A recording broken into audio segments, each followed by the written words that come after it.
Hi everybody, welcome to a very windy Monday and Chelsea Groton Bank's Facebook video.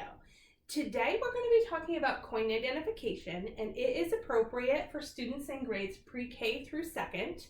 My name is Miria Gray. I'm the Community Education Officer here at Chelsea Groton Bank, and the first thing I'd like to start with is talking about who this might be appropriate for. If you have younger kids that have stopped putting things in their mouths, this is appropriate for them. Also, if you have older kids that are still putting things in their mouths, this might not be appropriate for them.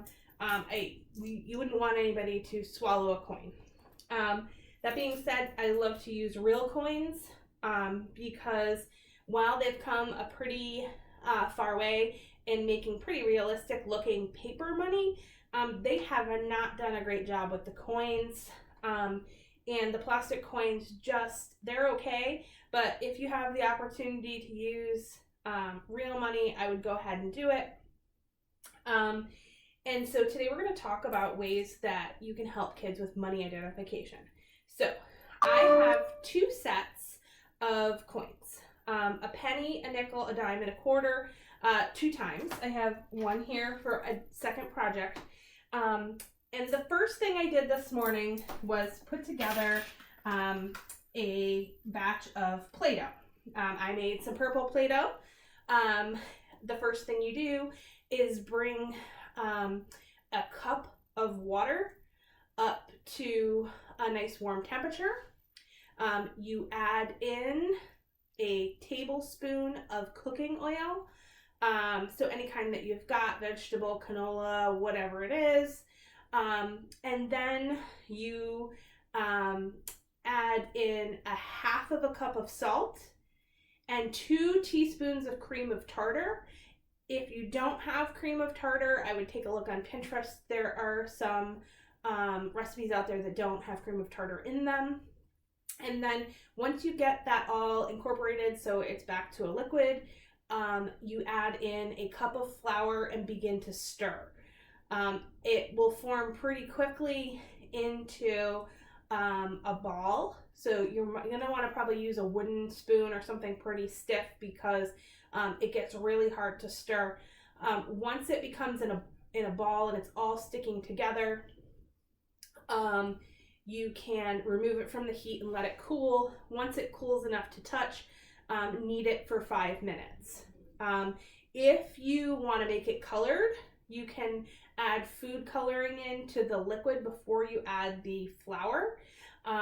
If you just want it plain, go for it. There's no need to add color. It just makes it a little bit prettier. And then you end up with some really nice textured Play-Doh. This is safe for kids to eat. Everything in that, including the cream of tartar, which you would find in the spice aisle, they're all safe. It's going to be very salty.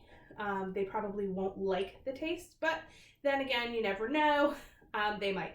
But it's not going to hurt them unless they eat a lot of it. There is a lot of salt. That being said, this is not the safest for pets. If chunks are dropped on the floor or if it's left out on the table and a dog eats it or a cat eats it, the salt content in the amount of this Play-Doh is not good for them.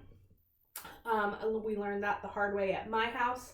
And we had to observe the dog. So we noticed he was drinking a lot. So we called the vet and found out this is why.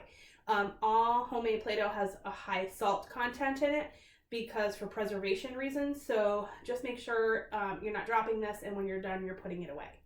Okay, so that being said, I made some purple Play-Doh. And what you're going to do is gather together 4 coins. A penny, a nickel, a dime, and a quarter. You're going to talk to your kids about the value of each coin. A penny is worth 1 cent, a nickel is worth 5 cents, dime is worth 10 cents, and a quarter is worth 25 cents. You can have them look at the different sizes of the coins and talk about how even though a nickel is bigger than a dime, it's worth less. Okay, so and you can have them feel the coins to see which of them have rough edges versus which of them have smooth edges. And then for our beginning learners, I would have a set of coins left on the table on a piece of paper with the amounts marked next to them. And then for some of our learners that have been doing coin identification for longer, you can remove that as they begin to learn. It's just a tool when you're asking them to help them refer back to, okay? We're not trying to stress anybody out here. This is supposed to be a fun activity. So then break off a chunk of Play-Doh, okay? I would do a pretty sizable ball just because you're going to put 4 coins into it and you don't want it to be too easy for them to find. But if your kids have little hands, you're going to want to make sure that that is small enough for them to hold on to, and then have them put the 4 coins and fold them into the Play-Doh. Okay. Now, have them play around with it, get them all mushed in there really good, and then you can ask them to find a dime. So then they would search through the Play-Doh until they could find the dime, and then pull it out and show you, and then put it back in, and you can ask them to find something that's worth 1 cent. So then they're going to be looking for the penny, okay? It's good to switch it up so that not only are they learning the coin names, but they're learning the values. So saying things that, you know, what is worth 25 cents. So even though you had them maybe find a quarter before, you might want to have them find something worth 25 cents next, okay? So put that all back in there, play around with it until they're done and you're done. I wouldn't make it a super long activity. Should be fun. They should want to do it again. And then when they're done, they can just go through and pull them all out. And then you'll have them for next time. And you can store your Play-Doh in a Ziploc bag or an airtight container, and it will be ready for the next time that you want to do this activity.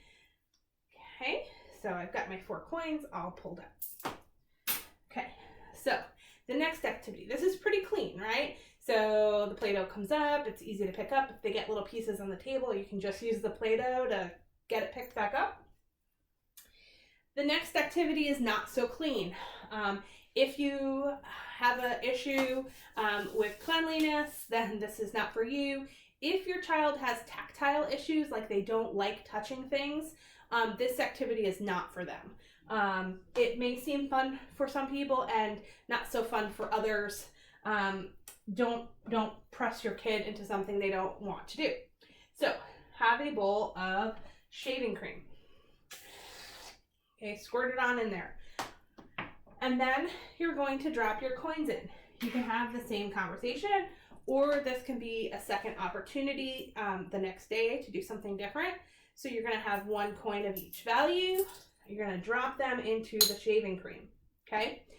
Then they're going to put their hand in. You may want to have your child wear a smock or a backward shirt or something over their clothing if you don't want to get this on them. However, shaving cream is really easy to clean up, and you know, it's nice and it's a clean product, okay? So it's really fun. They'll like to touch it. And then just have them search through the shaving cream and find a quarter. So they're gonna reach into their bowl, they're gonna search around, and they can come up with a quarter, okay?